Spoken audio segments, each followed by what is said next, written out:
20 سال تک چلتا رہا ہے۔ صومالیہ کا سب سے حیران کن حصہ اس کی قدیم غاریں ہیں۔ لاکسیل براعظم کی سب سے شاندار آثار قدیمہ جگہوں میں سے ایک ہے، جہاں ہزاروں سالہ پرانی پینٹنگز آج بھی پتھر کی دیواروں پر چمک رہی ہیں۔ یہ پینٹنگز لمبے سینگوں والی گائیں لوگوں کو رسومات کرتے اور روزمرہ کے مناظر دکھاتی ہیں۔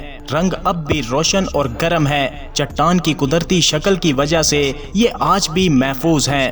ان غاروں کے اندر کھڑے ہو کر آپ کو یوں لگے گا جیسے ماضی اب بھی زندہ ہے اور آپ کو دیکھ رہا ہے۔ یہ صومالیہ کا سب سے بڑا خزانہ ہے جو دنیا کے بہت سے لوگوں کو ابھی تک پتہ بھی نہیں ہے۔ غاروں سے سفر پہاڑی علاقوں کی طرف جاتا ہے۔ صومالیہ کے پہاڑوں کا اکثر ذکر نہیں ملتا، مگر یہ بہت خوبصورت ہیں۔ تیز چٹانیں اچانک خشک زمین سے اٹھتی ہیں اور گہری وادیاں بناتی ہیں۔ کال رینج جیسے مقامات پر ہوا ٹھنڈی ہو جاتی ہے، زمین ہری ہو جاتی ہے اور نایاب پودے ڈھلوانوں پر اگتے ہیں۔ ملک کے سب سے انوکھے جانور یہیں پر رہتے ہیں اور یہاں پر دیکھے جانے والے جانور پوری دنیا میں آپ کو یہاں کے علاوہ کہیں اور نظر نہیں آئیں گے۔ پہاڑ خشک نچلی زمین کے مقابلے میں تازگی لاتے ہیں اور صومالیہ کی خوبصورتی کا ایک اور روپ دکھاتے ہیں۔ واپس ساحل پر ملک ایک اور چھپا موتی دکھائی دیتا ہے، مرجان کی چٹانیں جو کئی کلومیٹر تک نیلے سمندر کے نیچے پھیلی ہیں۔ صومالیہ کے آس پاس کا پانی جانوروں سے بہت بھرا ہے۔ ڈالفن ساحل کے قریب تیرتی ہیں، سمندری کچھوے پانی میں آہستہ چلتے نظر آتے ہیں اور رنگ برنگی مرجانی چٹانیں اگی ہوئی نظر آتی ہیں۔ دوستو، صومالیہ جیسے ملک میں لوگ بہت ہی کم آتے ہیں، اس لیے اس کا زیر آب دنیا مشرقی افریقہ میں سب سے زیادہ محفوظ ہے۔ کچھ جگہوں پر آپ کو مچھلیوں کے جھنڈ چاندی کے بادلوں کی طرح سطح کے نیچے حرکت کرتے نظر آئیں گے۔ مرکزی صومالیہ کی طرف جائیں تو زمین اور ڈرامائی ہو جاتی ہے۔ پتھریلی چٹانیں صحرا کے اوپر اٹھتی ہیں اور صدیوں سے ہوا کے ہاتھوں سے بنے قدرتی میناروں اور چٹانیں بناتی ہیں۔ یہ شکلیں عجیب اور خوبصورت ہیں، جیسے فطرت نے مجسمے بنائے ہوں۔ دوستو، صومالیہ میں بہت سی موسمی ندیاں ہیں جنہیں وادی کہا جاتا ہے، جو بارش کے بعد زندہ ہو جاتی ہیں۔ سارا سال یہ خشک رہتی ہیں، مگر جب بھی بارش ہوتی ہے تو یہ پانی سے بھر جاتی ہیں اور زمین اچانک ہریالی میں بدل جاتی ہے۔ گھاس تیزی سے اگتی ہے،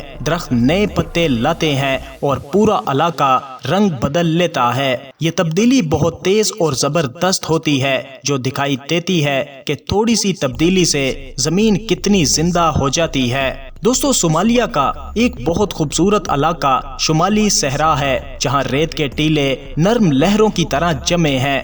ہوا کے ساتھ ٹیلوں کی شکلیں بدلتی ہیں اور سطح پر خوبصورت نقش بنتے ہیں۔ غروب آفتاب میں ریت نارنجی اور سنہری ہو جاتی ہے اور سارا منظر چمک اٹھتا ہے۔ رات کو صحرا کا آسمان مکمل کھل جاتا ہے، شہر سے زیادہ چمکتے ستاروں سے بھرا آسمان آپ اپنی آنکھوں سے دیکھ سکتے ہیں۔ یہ کھلا وسیع علاقہ صومالیہ کی ان چھوئی فطرت کو بہترین انداز میں دکھاتا ہے۔ اگر آپ دوبارہ واپس ساحل کی طرف آتے ہیں تو ایسی بیچز ملتی ہیں جو لگتا ہے انسانوں نے کبھی چھوئی ہی نہیں ہے۔ رسافون افریقہ کا سب سے مشرقی نقطہ ایک تنگ سی زمین ہے جو سمندر سے نکلتی ہے۔ یہ تنہا، پرامن اور بہت خوبصورت ہے۔ نیچے چٹانوں سے لہریں ٹکراتی ہیں، تیز ہوا چلتی ہے اور چاروں طرف سمندر لامتناہی حد تک پھیلا ہے۔ یہ جگہ صومالیہ کو خاص جغرافیائی اہمیت دیتی ہے۔ دوستو، صومالیہ کے جانور ایک اور حیران کن پہلو ہیں۔ یہاں ہرن، نایاب پرندے، لومڑیاں، بھیڑیے اور خاص انواع جیسے صومالی جنگلی گدھا اور صومالی ہاتھی چوہے رہتے ہیں۔ ساحلی علاقوں میں آپ فلیمنگو پرندے کو کم گہرے پانی میں خوبصورتی کے ساتھ کھڑا دیکھ سکتے ہیں۔ پہاڑوں میں بلند جنگلوں میں رہنے والے نایاب پرندوں کی آوازیں سنائی دیتی ہیں۔ صحرا، سوانا، پہاڑ اور ساحل کا ملاپ بہت سے جانوروں کے لیے ایک خاص ماحول بناتا ہے۔ دوستو، بھلے ہی لوگ صومالیہ میں بہت کم آتے ہوں، مگر مشرقی افریقہ کے سب سے زبردست اور دل کو چھو لینے والے مناظر یہیں پر موجود ہیں۔ یہ وہ جگہ ہے جہاں فطرت بلند آواز میں بولتی ہے، تاریخ پتھروں سے آہستہ سے باتیں کرتی ہے اور زمین خود ایسی کہانیاں سناتی ہے جو زیادہ تر ملکوں سے بھی پرانی ہے۔ جب آپ اس پورے ملک کو دیکھیں گے تو ایک سادہ مگر نہ بھولنے والے منظر نظر آئیں گے۔ صومالیہ کچا ہے، خوبصورت ہے، قدیم ہے اور خاموش حیرتوں سے بھرا ہے۔ یہ ایک ایسا ملک ہے